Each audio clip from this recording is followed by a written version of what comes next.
Hey everyone, it's Travis, the Pagan Scholar, coming at you from Marshall's glorious, glorious childhood backyard. We're visiting his parents for Mother's Day, so I'm shooting this in all this nature. Guess what? It's time to talk about the devil! First off, our basic, standard textbook explanation of the devil. Human nature prevails over spirituality.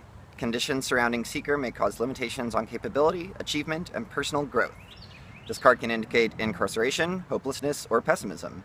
It represents the temptation to choose the material over the spiritual.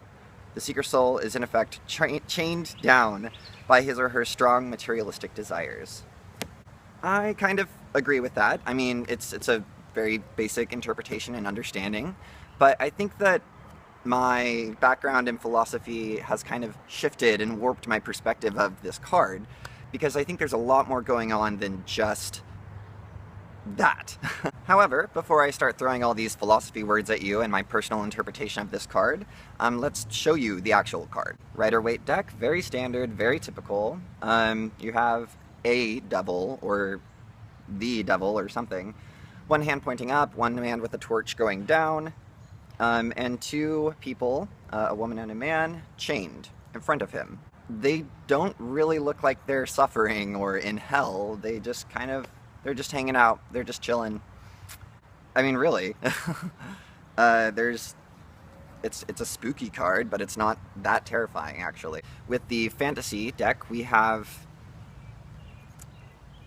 kind of an abstract idea. It looks really cool. He looks kind of like a Digimon. Adam and Eve, or the two people that were chained, are replaced by two cats.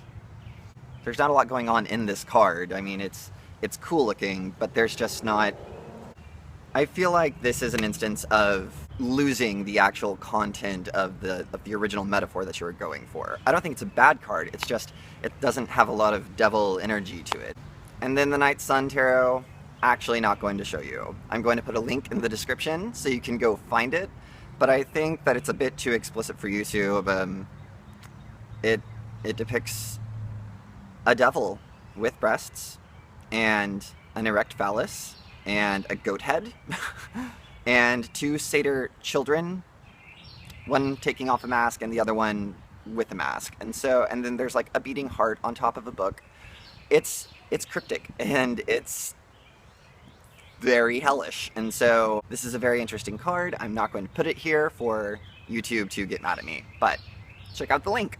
Alright, so with the devil card, we do have the idea of bondage, of being chained to something. However, as an existentialist, I can never accept the fact that it's not my fault.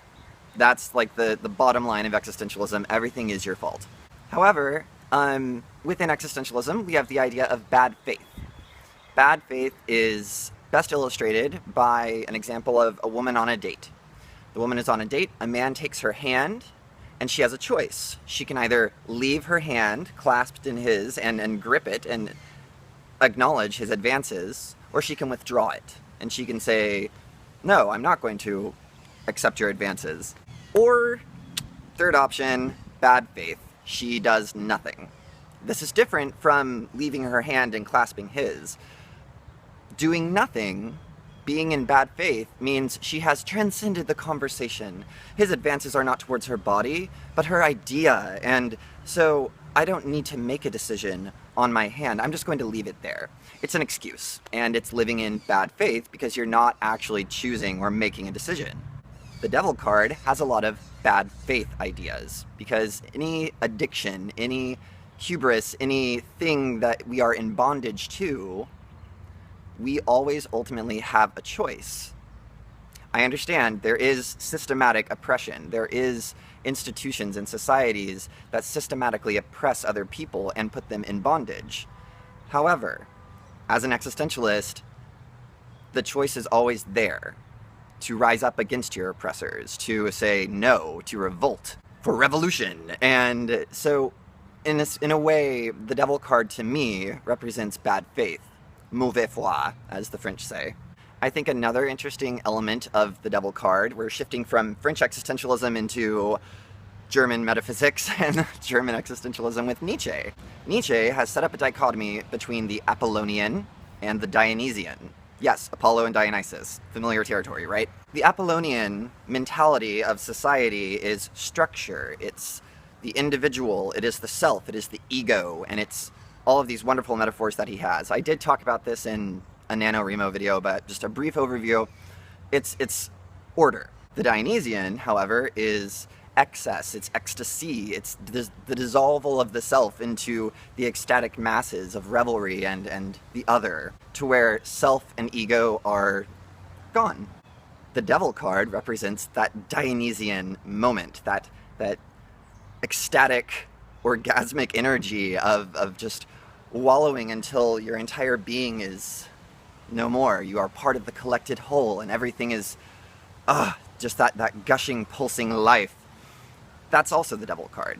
How do you reconcile these two, of bad faith and Dionysus, or of the French or the German interpretation of the devil? That would depend on where the card is in a reading. And I'm not talking about upright and reversed. If it is a negative contribution, then that's more of the mauvaise foi, the French, the bad faith. If it is in a positive situation, that's more of the Dionysian, Nietzschean ideas of excess. I'm talking really quickly because I'm afraid it's going to rain.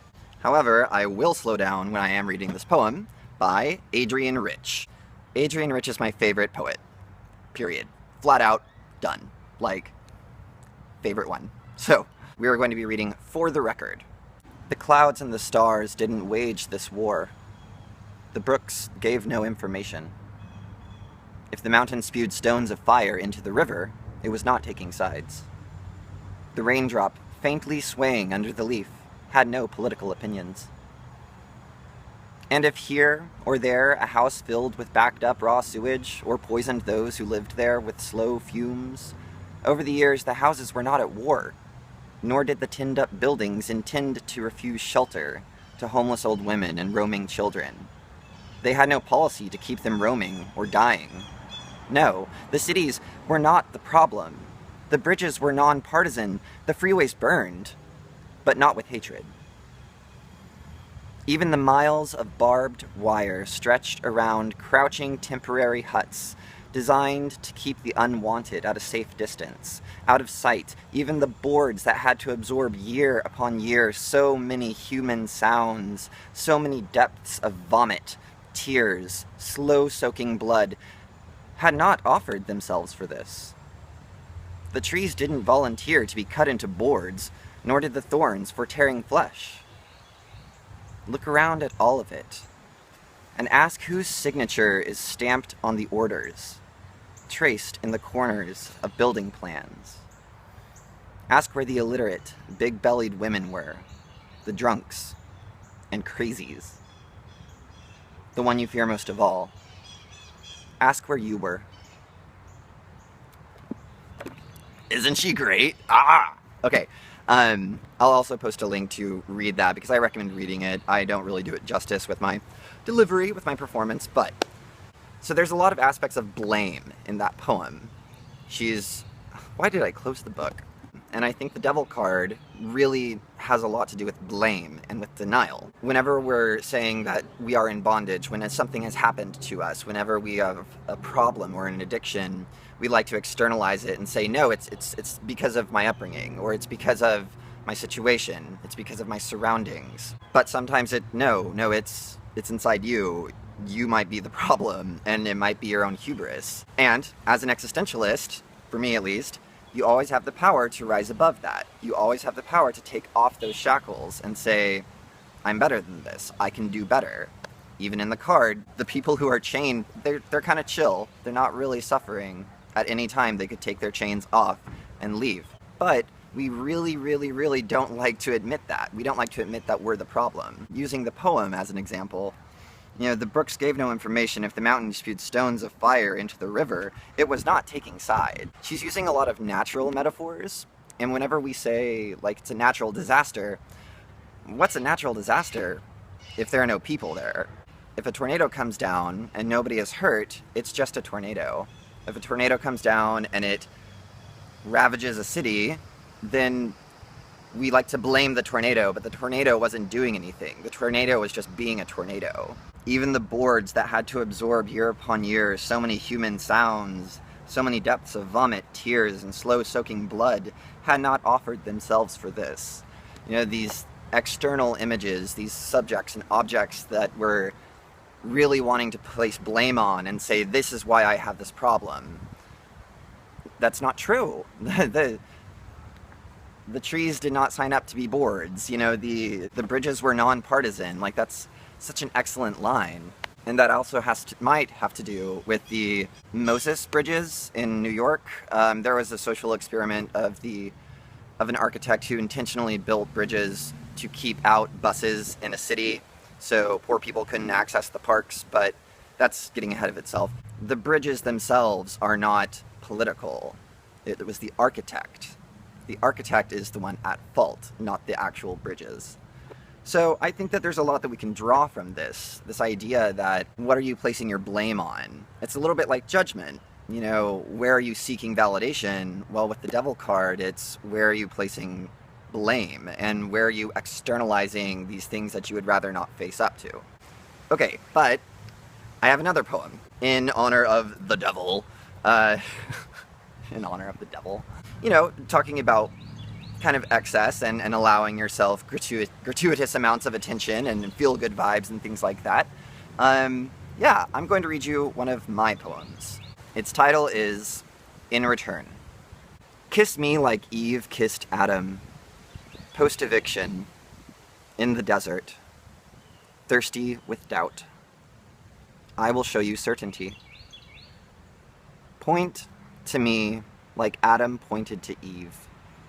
After dinner, in the garden, hungry for excuse. I will make you blameless. Give to me like God gave to Adam. An afterthought. In the beginning, gracious and calculated. I will pay your debt. And touch me like I touch God. At last, in the dark, with fear and trembling, I will give you what you need.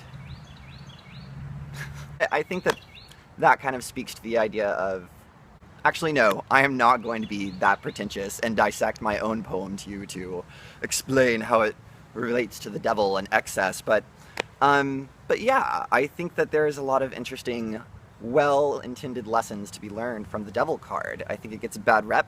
I think a lot of people either associate it with bondage or with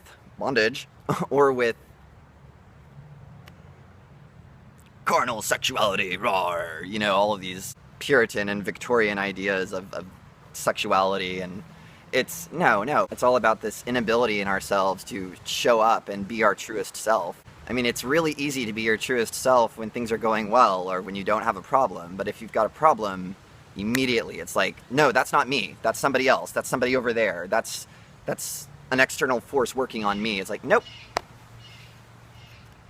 it's inside you.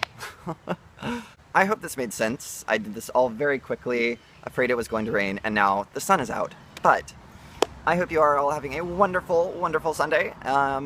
I'm gonna try and get a video up on Thursday, but I might not. I've got some stuff planned next Thursday that'll probably get in the way. But after that, then it'll be Sunday for the next video. So thank you so much for watching. I hope you enjoyed it, and as always, merry meet, merry part, and merry meet again.